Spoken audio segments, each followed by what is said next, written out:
Лейлектеги селдин келтирилген чыгымдар аныкталып жатат. Өзгөндөгү Кандава каналындагы суу ташы бир нече үйдүн короосуна каптады. Алдыда ушул жана башка маалыматтар менен тааныша аласыздар. Түз эфирде кабарлар. Студияда мен Дөөлөтбек Кочкорбаев. Саламатсыздарбы?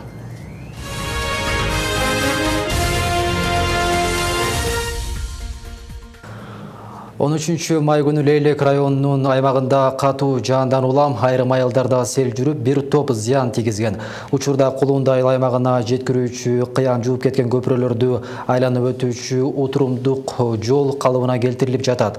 Техниканын аздыгынан улам райондогу 7000 калкы бар Ак Суу айыл аймагына жол каттамы ачылбай турат. Аталган аймакка электр энергиясы да бериле элек. Учурда катуу жааган жамгырдын кесепети эсептелип жатат. Эске салсак, жекшемиде кечке жуук жүргөн сел Лейлек районундагы бир нече айылдарда таза суунун түтүктөрүн, жолдорду, ички арыктарды жана электр линияларын жарактан чыгарган. Суу айдоянттарын жууп, бир нече баш малды агызып кеткен. Өзгөчө Кырдаалдар министрлигинин маалыматына караганда, Ак Суу айылы менен Кара Камар айылын байланыштыргап турган ички чарбалык жолдун 4 чакырым бөлүгүн сел суусу жууп кетип, жол каттамы жабылган.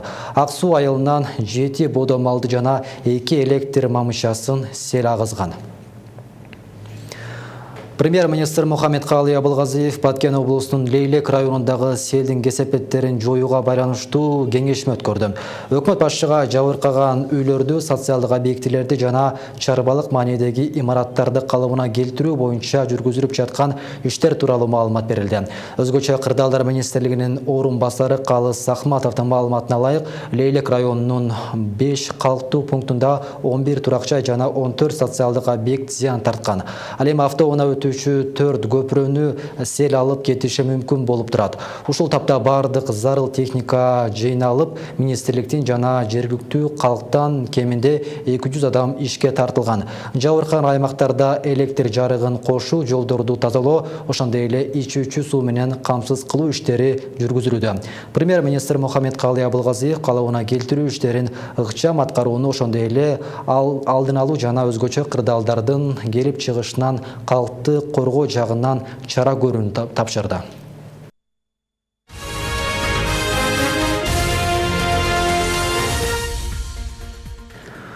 Өзгөчө Кырдаалдар министрлиги тараткан маалыматка караганда 13 майда катуу жааган жамгырдан улам Өзгөн районундагы Кандава каналынан суу ашып, 15 үйдүн короосун, бир үйдүн жертөлөсүн суу каптады. Мындан сырткары Тынчтык айылында 3 үйдүн короосун суу каптаган.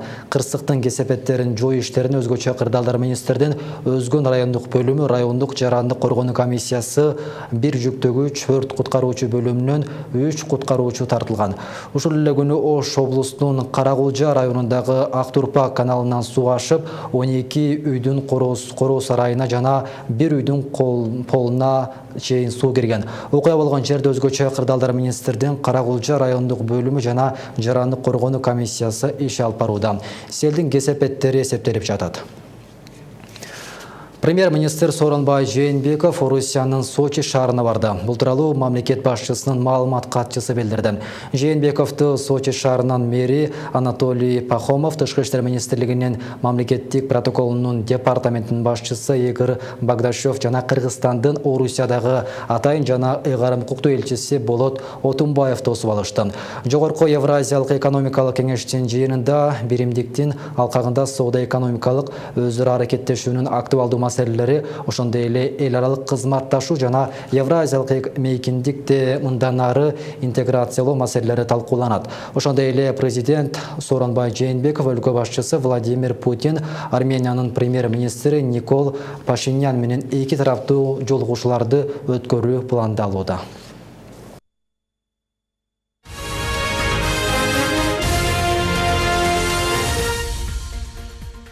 Орозодо берилүүчү садага битирдин өлчөмү аныкталды. Бул тууралуу муфтияттын басма сөз кызматы билдирди. Дин кызматкерлеринин айтымында ар бир колунда бар адам чоң кичинесине карабай жана башына садага берүүсү керек. Кыргызстан мусулмандар дин башкармалыгы Рамазан айында садага битир берүүнүн, жыйноонун жана шариатка ылайык жумушунун тартибин бекитти. Эске салсак, орозо 17 май күнү белгиленет. Ош облусунда жаш өспүрүмдөрдүн катышуусундагы транспорт кырсыктары өстү. Өткөн жылы 4 ай 11 күндүн ичинде 38 кырсык катталса, быйыл 43кө жеткен. Тилекке каршы андан каза тапкан өспүрүмдөр дагы көбөйүүдө. Ошондуктан жаштарды кырсыктардан оолак кылуу жана абайлоо максатында жол сакчылары дагы аракеттерди күчөттү. Ага ылайык бүгүн 7 район арасында жаш тескөөчүлөр сынак уюштурушкан. Кароо сынактын жүрүшүнөн кезектеги материалда сөз болот.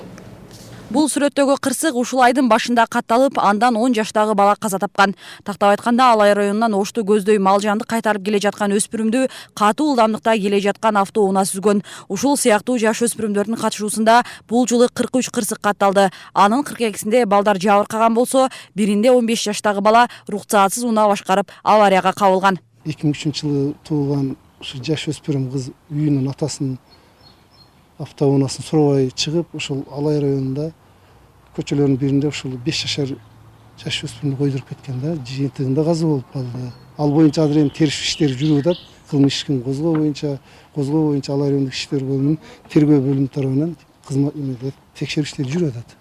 Жол сакчылары мынтип жыл санап жаш өспүрүмдөр жабыркаган, каза тапкан кырсыктардын арбып жатышына алардын көп учурда кароосуз калып кеткени менен түшүндүрүшөт. Башкача айтканда, ата-энелердин кайдыгерлигинен улам ушундай жагдайлар орун алып жатат. Бир чети балдардын басымдуусу жолдо жүрүү эрежелерин билишпейт. Мына ушундай маселелерди аз да болсо жоюу жана кырсыктардан оолак кылуу максатында бүгүн кароо сынак уюштурулду.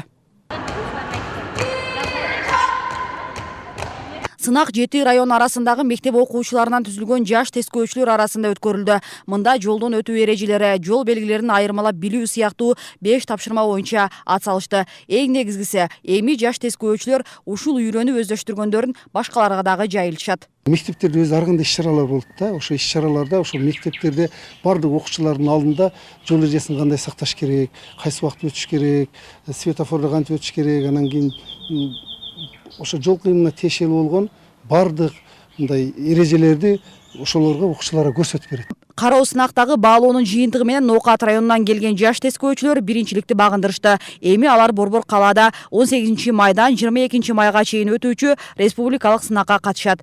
Былтыркы сынактан Ош облусу 4-орунга жетишкен эле. Нуржамал Баргыбаева, Нурсултан Абдикерим уулу, Ынтымак. Сүйүнч пулду төлөө үчүн 1 жылда 700 миллион сом керектелет. Бул тууралуу Жогорку Кеңештин бюджет жана финансы боюнча комитетинде айтылды. Эл өкүлү Акылбек Жапаров социалдык жардам катары берилип жаткан төлөмдөрдүн максаттуу бөлүштүрүлүшүн аныктоо керектигин айтат. Сүйүнч пул муктаж жана муктаж эмес үй бүлөлөргө да төлөнүп жатат. Ал үчүн 1 жылда 700 миллион сом каралышы керек. Ошол эле учурда ден соолугунан мүмкүнчүлүгү чектелген балдарды караган кызматкерлерге айлык төлөөгө 450-470 миллион сом табылбай жатат, деди депутат. Белгилей кетсек, өлкөдө жаңы төрөлгөн ымыркайга сүйүнчү пул февраль айынан тарта берилип жатат. Анын көлөмү 4000 сом.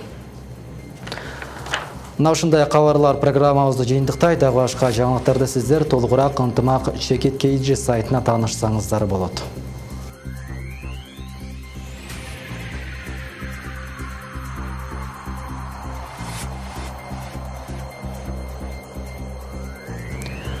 Алдыда орай тууралуу маалымат бар. Саламатта калыңыздар.